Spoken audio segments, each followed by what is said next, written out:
Las alumnas de la Universidad Veracruzana, Campus Coatzacoalcos, en la experiencia educativa Teoría Económica de la licenciatura en Derecho, desarrollaron la siguiente presentación sobre el sistema de organización económica de los Estados Unidos mexicanos. El grupo está conformado por Denise, Gabriela y Paola. Antes de abordar el tema, debemos saber qué es un sistema económico. Bueno, un sistema económico es un conjunto coherente de estructuras que comprenden las relaciones económicas, sociales e institucionales y los elementos geográficos, técnicos y demográficos. Los principios en el Estado mexicano constan de 7 fundamentos económicos, los cuales se explicarán más adelante. 1. El derecho constitucional económico. 2. Los principios económicos mexicanos. 3. La rectoría del Estado, concepto y objetivos. 4. La economía mixta, sectores públicos, privado y social. 5. La planeación democrática. 6. El Banco Central. 7. El nuevo sistema bancario y financiero. El primer fundamento, que es el derecho constitucional, puede definirse como el conjunto de normas y principios que, recogidos en la Constitución, tienen efectos patrimonial, sean para el Estado, para los individuos o para ambos. En México, la tradición jurídica identifica como piedra angular del derecho constitucional económico la noción de orden público económico. La doctrina europea usa de manera prácticamente uniforme la categoría de constitución económica, con la que hace referencia a los preceptos o principios inmanentes fundamentales de los que deriva la estructura y el funcionamiento de la actividad económica, o las normas destinadas a proporcionar el marco jurídico fundamental para la estructura y funcionamiento de la actividad económica. El segundo fundamento son los principios económicos mexicanos. Desde la década de los 80 del siglo pasado, el cambio estructural en México se encuentra orientado a alcanzar un desarrollo endógeno y exógeno de la economía nacional, en cuyo fundamento jurídico convergen las políticas públicas surgidas de acuerdos alcanzados multilateralmente y la normatividad proveniente de los subsistemas jurídicos anglosajón y romanista, a fin de salvaguardar los principios de rectoría del Estado, la libre concurrencia y la libertad de competencia, lo cual representa una fase de transición para el derecho. La crisis existente en México en 1982 reclamaba un cambio impostergable, apertura de espacios para posibilitar la interacción de la sociedad con el derecho, pues así podría aminorarse la experiencia económica disfuncional prevaleciente con los reclamos de los gobernados. Fueron creadas diversas instituciones y se les dio otra imagen a la administración pública y a los servidores públicos. La armonización de esas políticas económicas con la sistematización de la emergente normatividad jurídica marca el inicio para que México participe en la economía mundial, por lo cual en 1986 representa para nuestro país el inicio hacia un desarrollo exógeno. Con el ingreso al Acuerdo General sobre Aranceles, Aduaneros y Comercio, GATT, hoy Organización Mundial de Comercio, OMC, con ello se propicia la integración económica, proceso asumido por México a través de tratados de libre comercio. México llega a la última década del siglo pasado y con el nuevo orden económico mundial, con su política económica de flexibilidad y apertura a los mercados, para procurar del desarrollo endógeno de los años 80, el desarrollo exógeno de un mercado interior a mercados zonales, garantizando por un marco integrado con los principios de libertad de comercio e industria, libertad de concurrencia, libertad de competencia y libertad de consumo, jurídicamente expresado en la promulgación de diversas leyes secundarias y en el surgimiento de instituciones como 1. Autonomía del Banco de México. 2. Promulgación de la Ley Federal de Competencia. 3. Establecimiento de la Comisión Federal de Competencia Económica. 4. Reprivatización de la banca. 5. Establecimiento de la Comisión Nacional Usuarios de los Servicios Financieros, CONDUCEF. 6. La presencia de las organizaciones no gubernamentales, ONG. 7. Se reforma la regulación de la materia de telecomunicaciones por satélite, de las áreas estratégicas de explotación exclusiva de la nación a las áreas prioritarias. El cuarto fundamento, que es la Rectoría del Estado,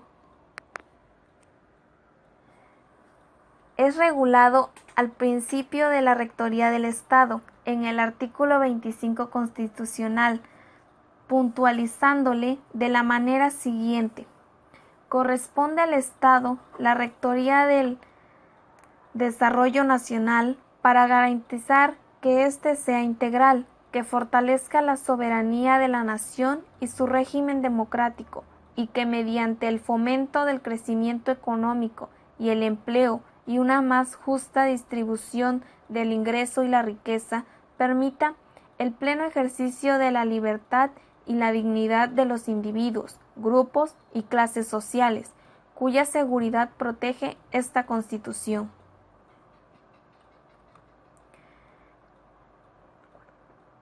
El cuarto fundamento, que sería la economía mixta.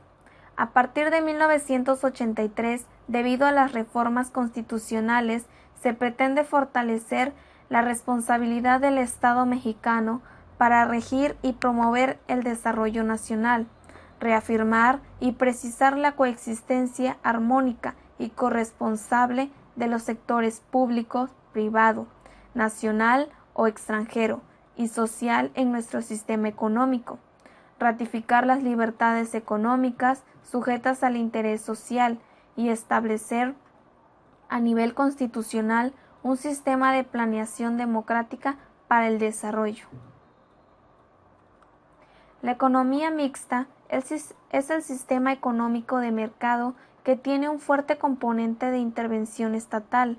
Dicho componente puede referirse a un amplio sector de empresas estatales, a la existencia de extendidos controles de precios o a una política económica que hace énfasis en la planificación. Así, la economía mixta establece que el Estado debe participar en las acciones estratégicamente importantes como pueden ser los hidrocarburos. El 5 fundamento, que es la planeación democrática. Planear es una obligación del gobierno y se considera una acción ordenadora de las actividades de todas las áreas de gobierno. La planeación se define y sustenta en el artículo 26 de nuestra Constitución, que le dedica 4 párrafos. En ellos se establece la responsabilidad del Estado en la materia, que se ejerce a través de un sistema de planeación democrática. El carácter democrático de la planeación estriba en el mandato constitucional de que el Poder Ejecutivo realice una consulta antes de elaborar un plan entre los sectores sociales, para que éstos tengan la oportunidad de emitir comentarios y opiniones respecto a las necesidades sociales o sectoriales para que sean incluidas en el plan. El 6º fundamento, Banco Central. El Banco de México abrió sus puertas el 1 de septiembre de 1925. Fue la consumación de una inspiración largamente acariciada por el país. En 1985 se registra un hito importante en la historia del Banco de México. En ese año se expide una nueva ley orgánica para la institución. Una de las iniciativas más sobresalientes hecha por el Banco de México fue en cuanto a la creación en México de la llamada banca múltiple en 1976. La gran transformación en la historia reciente del Banco de México ocurrió en 1993 con la reforma constitucional mediante la cual se otorgó autonomía a esta institución.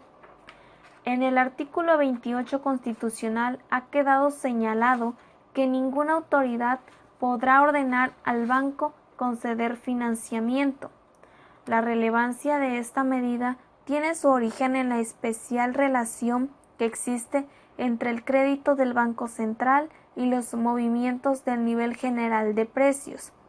La autonomía concedida al Banco de México, explicada en la exposición de motivos de la reforma constitucional respectiva, tiene como principal objeto construir una salvaguarda contra futuros brotes de inflación.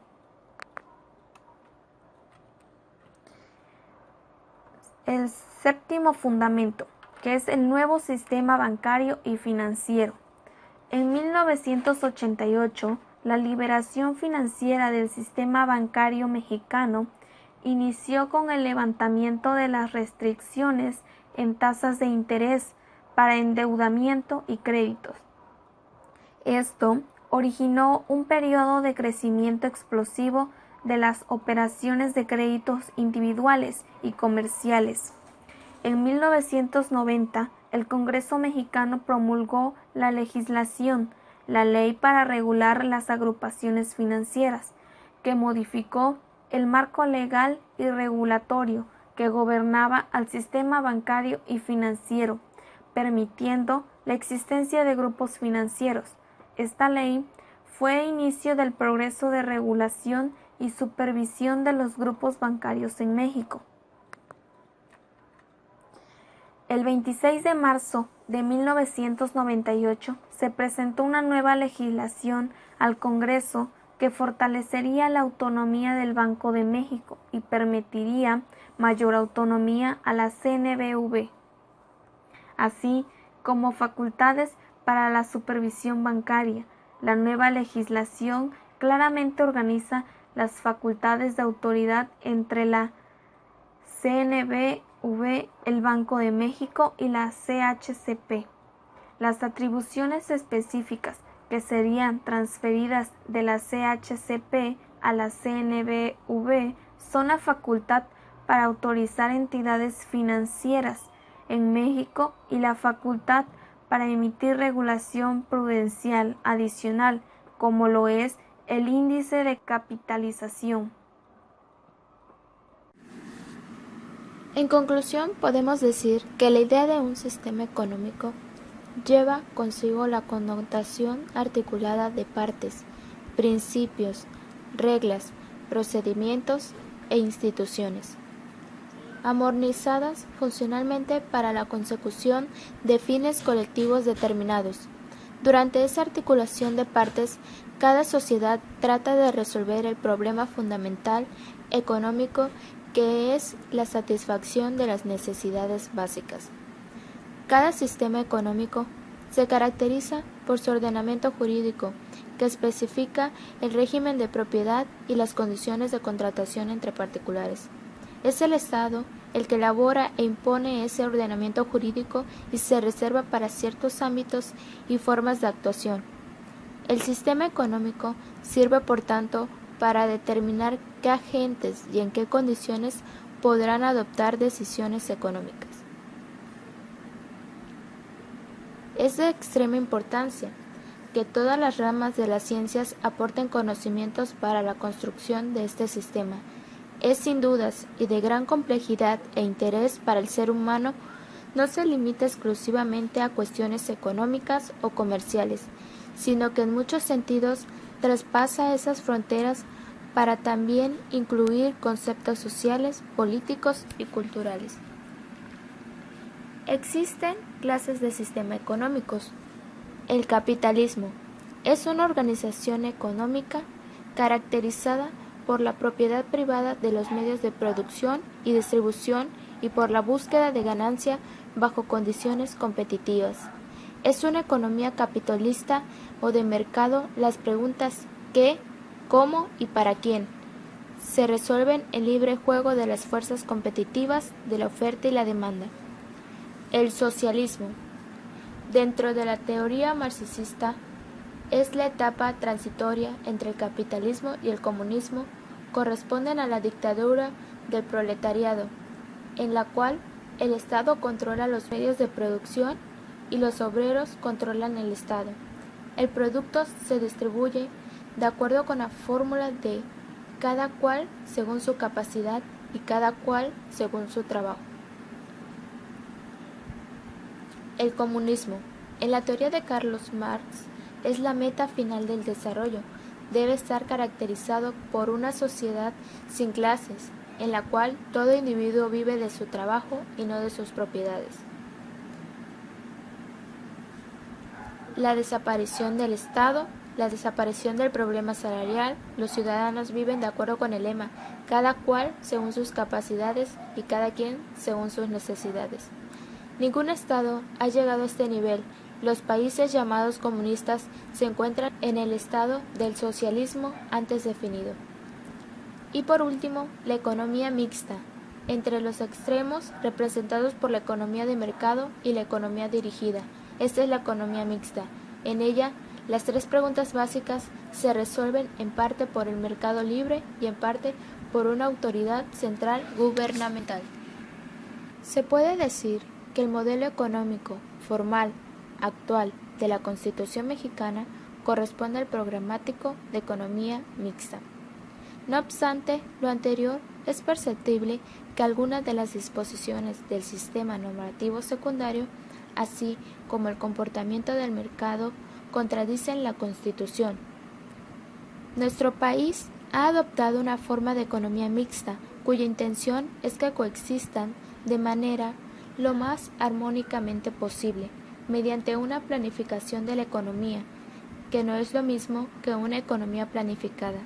Ambos sistemas, es decir, un modelo de mercado liberal a semejanza del que impera en los países democráticos, con un modelo o sistema identificado con los países de orientación socialista en el que se respeten los derechos individuales, la libre expresión, la libertad de trabajo, la libertad de industria, la propiedad privada, etc.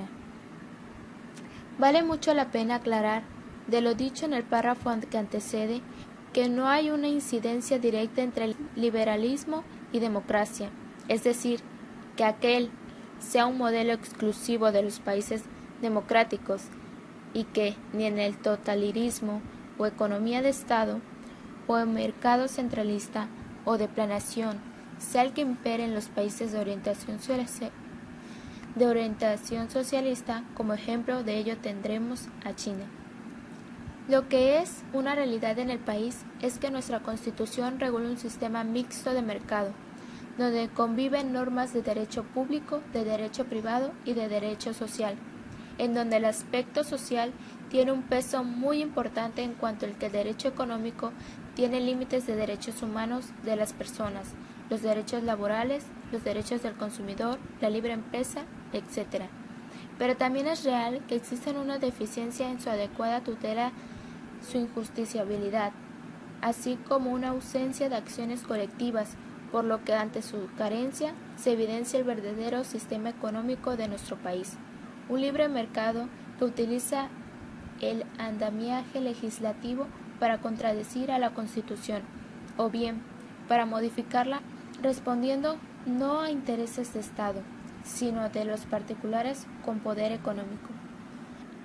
En este sentido, podríamos decir que en tanto no se haga un apuntalamiento a la política social desde el punto de vista del derecho, no con marchas, mitines, tomas de decisiones, etc., nuestra Constitución estará sentando las bases de un Estado que no corresponde a la realidad. Al Estado le ha hecho falta asumir su nueva función de lograr el equilibrio entre los agentes económicos. Eso fue todo por parte de nosotras. Muchas gracias.